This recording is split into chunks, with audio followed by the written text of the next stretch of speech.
mga idol, mag-ihaw tayo ng pusit para sa tanghalian natin. Yan, pwede na kaya yan? Pwede na to. Oh, may baga na oh.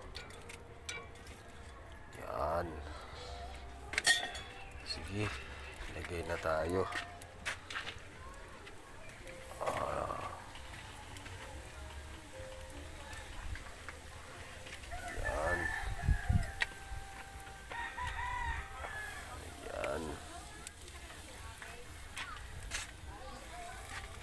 Ayan, malaylay yung ano nyo. Isa pa dito. Ayan. Alright, antayin na lang natin yung maluto. Hindi na tayo bumili ng uling kasi pwede na yan ganyan.